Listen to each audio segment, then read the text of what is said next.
Hey guys, this is Bill from the Upside of Downsizing. If you've been watching our videos lately, you know that our solar shed has sustained some damage from the monsoon storms here in southeast Arizona.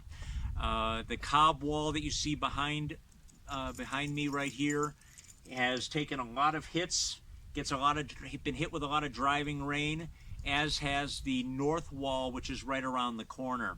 So what we're going to do is we're going to build an overhang over the north side, and that is going to be 6 feet deep and the full width of the building. Hopefully this is going to keep the driving rains off the walls. We've kind of come to the realization that although we can change and will change our recipe to make it a little more durable, if we want to protect the walls, we got to protect them with a physical barrier between the weather and the wall, and then we're talking overhangs. So this is going to be a two-part video. In the first part, we're going to get the rafters up. In the second part, we'll do the metal roofing. So thanks for watching, and let's get started. We've decided the best way to keep the north wall of the solar shed from being pummeled by the rain is to make an overhang. So we're laying out where our posts are going to go right now, and it's going to be a 6-foot overhang, and that will keep at least the majority of the water off the wall.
Oh, okay, we have the first post in. We went 24 inches deep with the power auger, put some gravel in the bottom, and Yvonne is plumbing up the post. And again, our overhang from the wall to the post is 72 inches. Okay, both posts are set. They're plumb, they're square to the building, and we're going to let these set up. And then tomorrow we'll use a 2x10 as a beam going across, and that'll be then this one support side for our 2x6 rafters. The other side of the rafters are going to connect up here to that top plate right here, and then we'll be ready for purlins. We decided to make the beam a little more interesting than just a squared off end, so I cut out that shape, took the piece of wood, brought it down to the other end, flipped it over, and that'll be my template for the other side. So the shapes are cut out. I hit it quickly with the sander just to soften the edges here. And I checked for the crown. The crown is up, and this is the side I want out. So I made those markings on both ends so I wouldn't make a mistake, hopefully. This is a little jig I found online to help you cut the end of a post off square.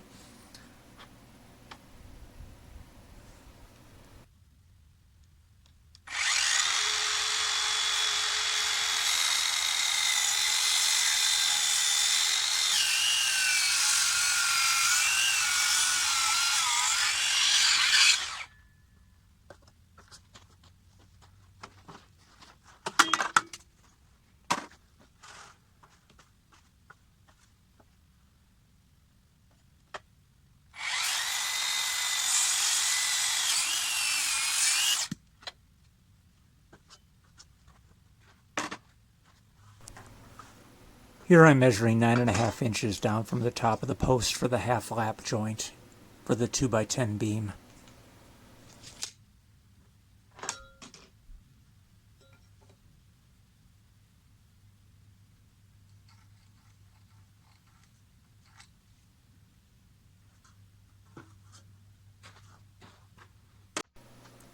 With the blade on my circular saw set at 1.5 inches deep, I'm making cuts in the 4x4 post to create the half lap joint, and these cuts are about 1/4 inch to 1/2 inch apart.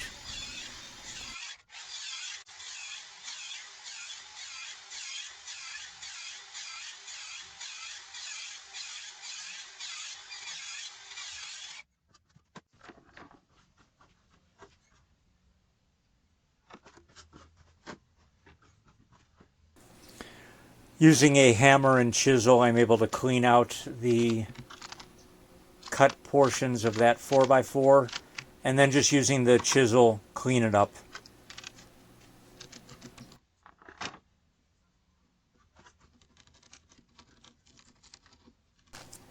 The pressure-treated post was a little more difficult to chisel out. It was really still very wet from the pressure treating process.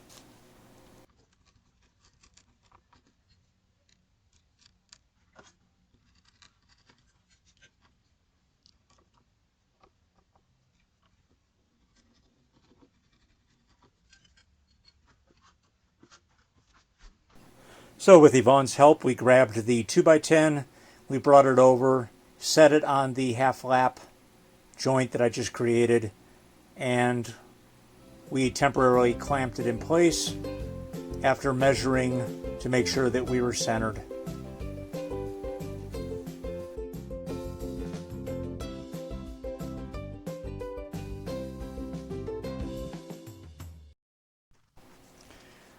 I temporarily held the beam in place with a couple 2 3/4 inch screws, and we'll pick up some carriage bolts or some lag bolts next time I'm in town.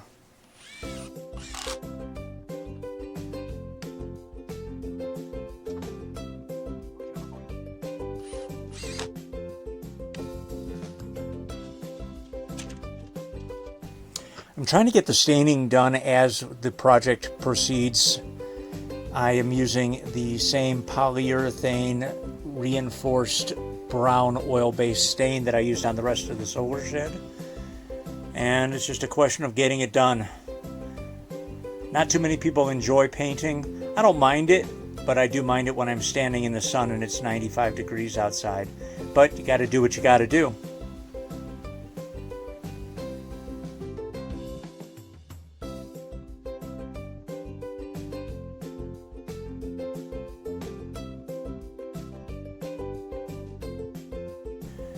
At this point, I'm now painting the bottom side of the beam, and it's a very thin, watery stain that is running right through the brush down the handle.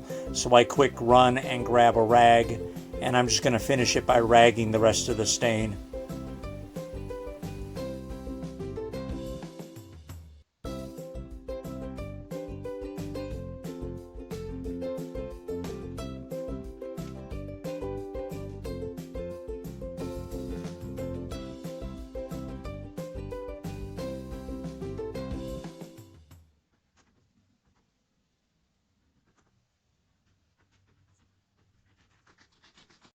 I figure I'll need 14 rafter ties, so what I'm going to do is get these stickers off, clean them up with a little mineral spirits, and then I'm going to hit them real quick with some satin brown Rust-Oleum, and this is more or less just so that they're not so obvious. They're going to be placed up against dark brown, Oxford brown stained wood, and I just don't want them to be real obvious and pop out. Okay, I've got a coat of the Rust-Oleum brown on here. I'm going to let this dry, and then I'll calculate rafters, spacing, and get to installation. So it's the next day, and I'm kind of playing around with how I'm going to put the rafters in. And, you know, I had originally bought hurricane ties to run along that fascia board right here. The problem is I really would like to line up these rafters with the rafters from the solar shed, and if I do that, then the hurricane tie hangs down below the this fascia plate right here, and I could cut it off, but the problem is it would be butted right up against the bottom of the top rafter right there. There would be no gap in there at all. So when I go to install my purlins and my metal roofing, it's going to be a real pain. So what I'm going to do is, this is a test right here, and that's hanging up there with 2 pocket screws on one side and 1 pocket screw on the other side. Those pocket screws are pretty damn strong. So I'm going to go pocket screws on this side and use hurricane strips, hurricane ties on the other side over here. Now what I've got over here is my first rafter cut and kind of just testing out the angles and everything. Angles look pretty good. Turns out to be an 8-degree angle. And this board that I have clamped up here is just acting like a ledger board, so I can rest them on there until I get everything set up.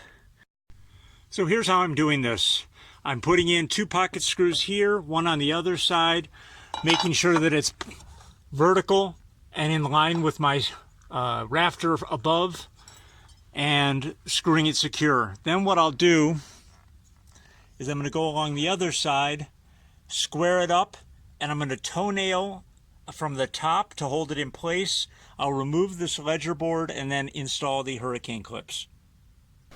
I cut the rafters using my 12-inch sliding miter saw. If anybody's considering getting a stand for their miter saw, I highly suggest you do it. It really makes a difference. For the first time, I was able to handle long lumber without any additional supports required. Each end of the rafter was cut to an 8.5-degree angle.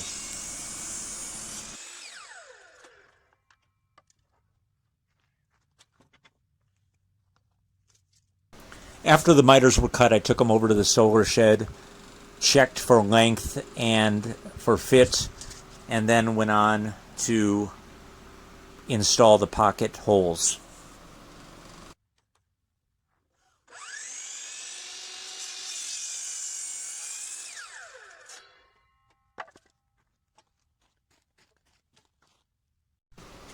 Here I'm using my Craig pocket hole jig to make the pocket holes in the rafters. I'm using 2.5-inch exterior grade pocket screws. And for anybody who's thinking this is not going to be strong enough, well, stay tuned to the end of the video, because you'll hear that I have installed or plan to install rafter ties as well.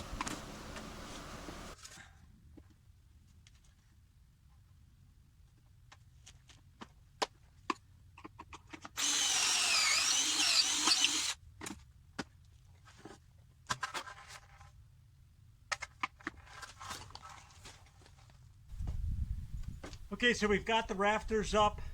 What we're going to do is put a quick coat of stain on this, and then we have these rafter ties that I've painted. Those will be then put on here and nailed into place. Okay, we've got the rafters up. I just got done installing the hurricane ties, or rafter ties, and Yvonne is doing the stain work. And I decided what I'm going to do is I'm going to put 2 screws in the end of each rafter. So I'm going to put those screws in, and then I'm going to get some of the Z-Max rafter ties and put one on each of these rafters going into the solar shed. Okay, that's it for this part of the video. I'm going to be ordering the metal roofing tomorrow, as well as picking up some lumber for the purlins. So it's going to be a few days before we can continue working on this overhang. If you have any questions about the build or any comments, leave them in the comment box below. We appreciate you watching, subscribing, sharing, and all that good stuff, and we'll catch you in the next video.